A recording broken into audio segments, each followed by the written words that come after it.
Hey, our space fans. Today, we've got a story that hopefully can be used as a lesson learned for some folks out there. Let's dig in and see what's going on.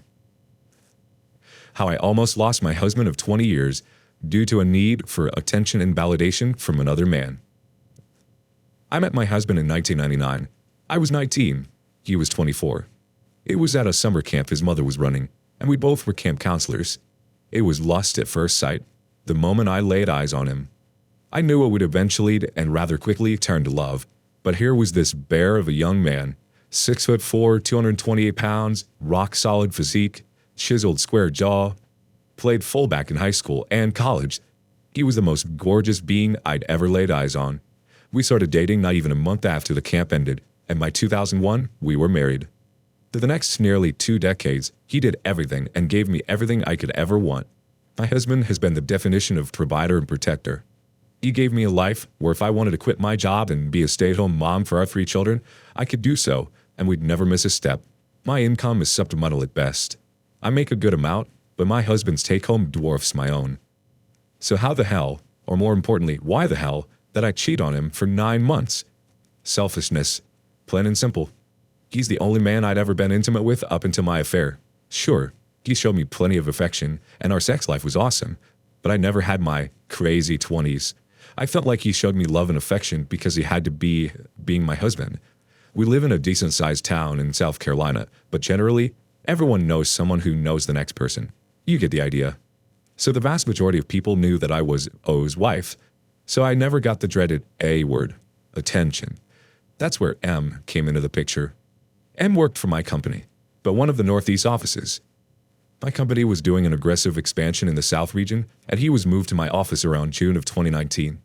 His main task was to facilitate transitional expansion and train who was ultimately going to be his position in the region, me.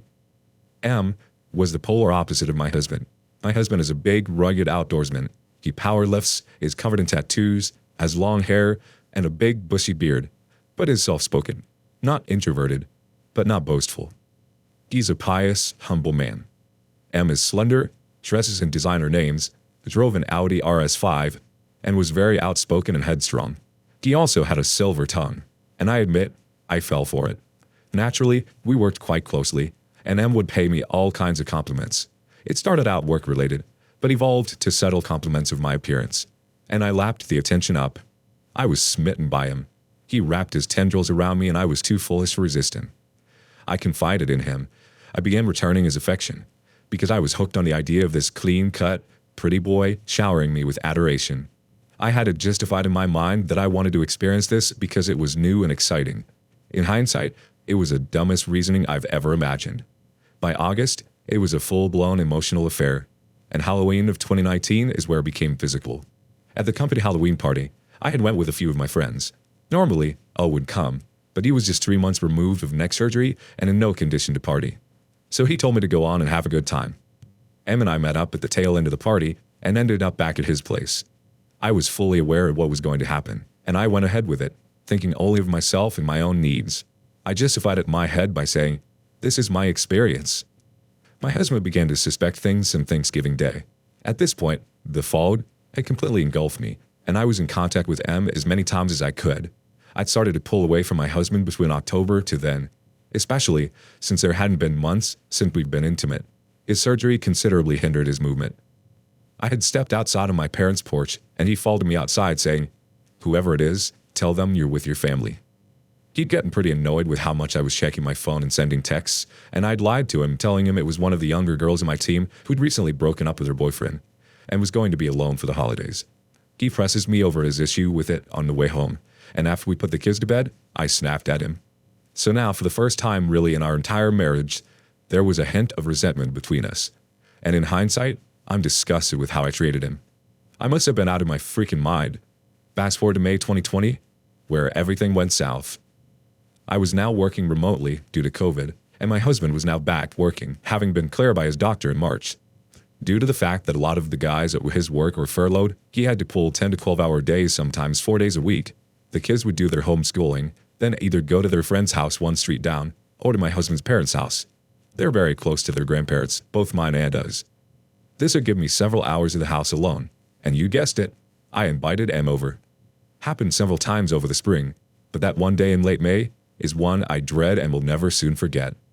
I never heard his truck pull up, never heard him enter the house or come up the stairs. I was a mountain of a man, so normally you know exactly where he is in the house by the sound of his footsteps. Em and I were right smack in the middle of it when I noticed O standing in the doorway with his phone out. It's the single darkest, most embarrassing moment of my life. Even recalling it now makes me sick to my stomach and teary-eyed. I pushed Em off of me and just stared at O. The only words that I can even muster out of my dumb mouth was, "I can explain." Cliché, right? O laughs at me maniacally and dresses me down before telling me to pack up your crap and get the F out of my house. He said it with such ferocity and finality that I knew there was no coming back. I've never heard that level of fury in his voice the 21 years I've known this man. He leaves and closes the door behind him, and the weight of what just happened flattens me. All I could do was fall to my knees and scream. Em then starts yelling at me also. I really couldn't tell you what he said if I had tried. I was in a state of shock. He's screaming at me the whole time while I'm trying to gather whatever stuff I'd need in the immediate. Em had put his stuff on and was adamant about not wanting to leave the bedroom alone because he was afraid my husband would cave in his skull. Remember, I was about 2 times the size of Em. I open the door and Em scurries out like a scared rodent. I try to approach O and he sternly says, "Don't you effing dare." Those words are burned into my mind. The pure rage in his eyes absolutely shook me to my core. I just wiped my face, picked up my bag, and left. I looked around the house as I left, thinking this was the last time I'd ever see it, as it's his house, an inheritance from his grandfather, who owned the land and built the house literally with his bare hands. By the time I reached the doorway, Em was gone, and the keys to my car were back in the house I was no longer welcomed in. I've never felt more alone than that moment. I couldn't call my sisters or my parents, as he grew up in a super Southern conservative home. They'd completely disown me if they knew what I'd done, especially since they absolutely adored O. I have no brothers, so O was like the son my father never had. He'd especially be hurt by it. The only person I could call was my best friend Rin, who I've known since grade school. I called and explained to her everything. She offered to come pick me up, but I told her no. I'd find my own way to her place. The next 2 days were agonizing. I tried calling and texting O every chance I could between crying and getting dressed down my Rin for being a total F-up. I tried calling his parents, but his father told me, "The kids are going to stay here a few days. You need to give O space. He'll reach out to you when he's ready," before hanging up on me. So that meant O had told his parents what happened. I began to resign myself to the fact that I was about to become an ex-wife. There's no way I could come back from this. I just ruined a 20-year marriage and broke the heart of the only man I've ever loved because I needed to have a fling. But then, D-Day +3, he finally answered me and told me I could come home. Rin drove me back, and upon going inside, we sit on the couch. Rin's right beside me as O tears me a new one. In 21 years, he's never so much as raised his voice at me, and here he was shouting at me for a good 40 minutes it felt. He asked me why I did what I did, and I answered him honestly. I didn't gaslight or lie. I effed up. I owned it. I'm not ashamed to say I begged on my knees for him not to leave me. He tells me after all of it, he's not going to file for divorce, but things are about to change and not for the better for me. That appears he'd spent the days apart from me devising terms of reconciliation, which included me resigning from my job, cutting all contact from Em, giving all of Em's contact info so he could monitor if Em tries to contact me himself, and signing a post-nup later in the week. There was another stipulation he made that I won't mention, because I don't want anyone to think he's a horrible person. He's not. I deserved all I brought upon myself for breaking my vows to him. I accepted his terms willingly. 2 days later, we met with the family lawyer he had contacted, and I signed the post-nup. No lawyer of my own, because I wasn't contesting what I did. It's been 7 months since, and I do everything and anything I can to try and ease his hurt. And he is hurting. We're doing couples counseling, and I see a therapist 2 times a week to deal with my own feeling and come to terms with what I did. He puts on a brave face in front of everyone, as the only people who know are us, Rin, his parents, and Em. But it tears me to shreds seeing how much I wounded him. He was always a jovial, warm-hearted person. It's hard to find that warmth anymore. He tries, he really does. But I broke his spirit with what I did, and I'm ashamed of myself for it. I couldn't even look at myself in the mirror to the point where I cut my hair and dyed it dark brown. I'm naturally strawberry blonde, because I couldn't stand what stared back at me. I don't try to smother him. I give him space. I watch. If you ask something of me, I do it willingly and with no questions asked. The most jarring aspect of all this, aside from the stipulation I don't want to mention, is the fact that he addresses me by my first name. For 20 years, I've been Baby Doll. Now I'm just B. That hurts in a way I didn't even anticipate it would. But I accept it. I deserve it.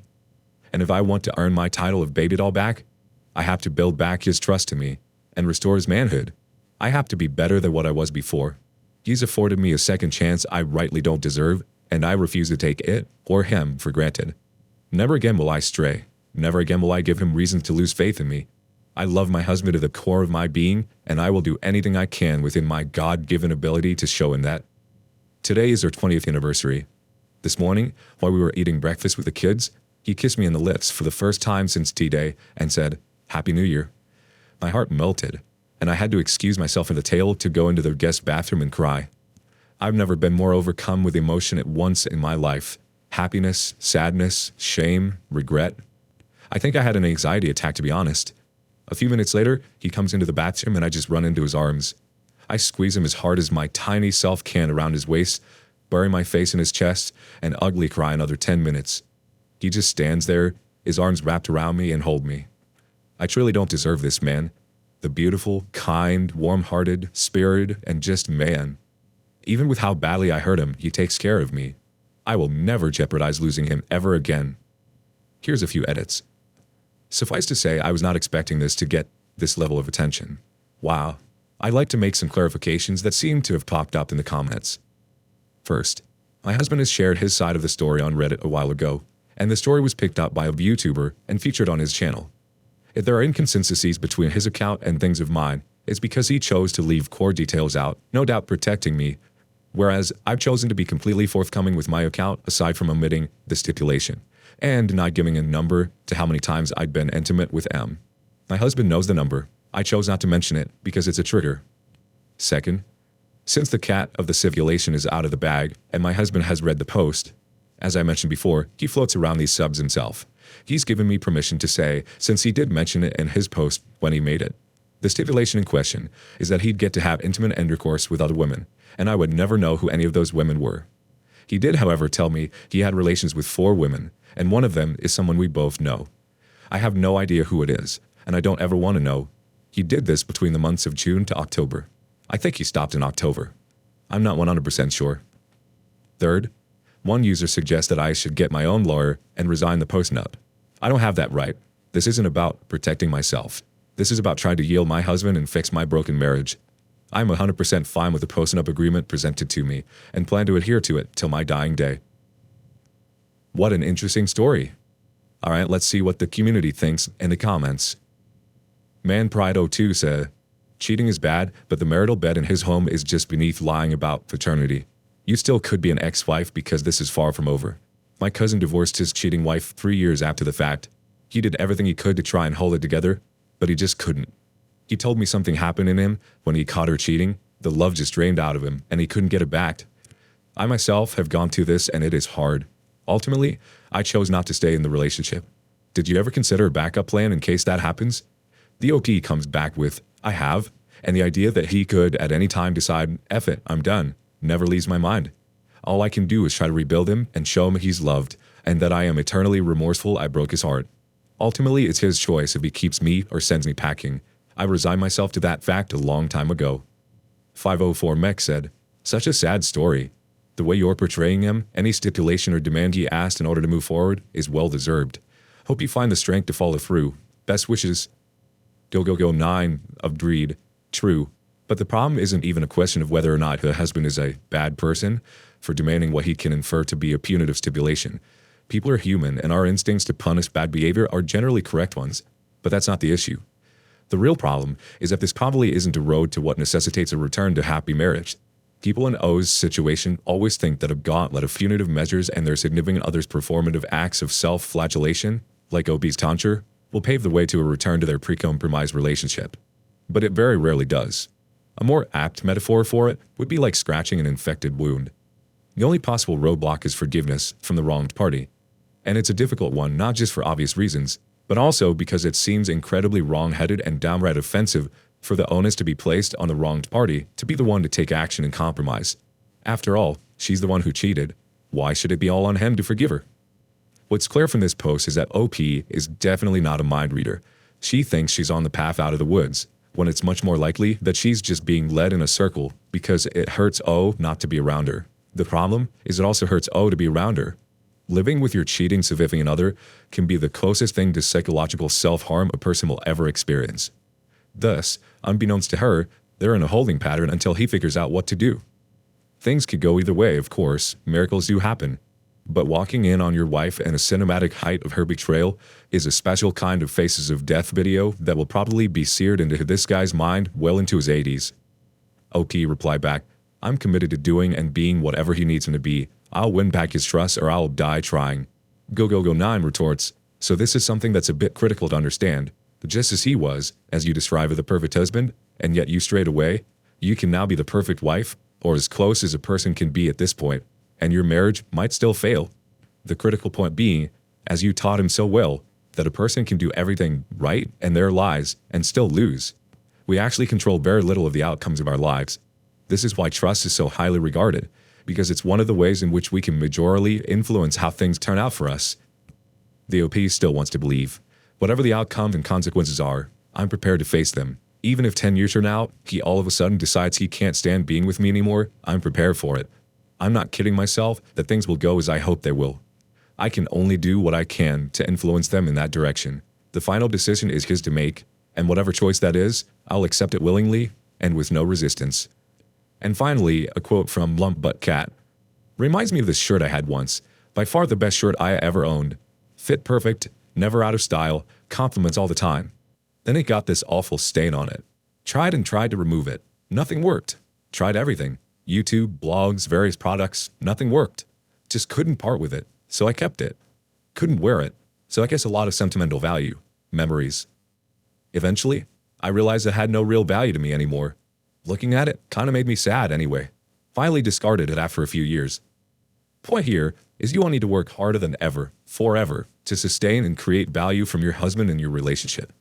As in my metaphor, you have stained the marriage, something both of you will carry for your lives.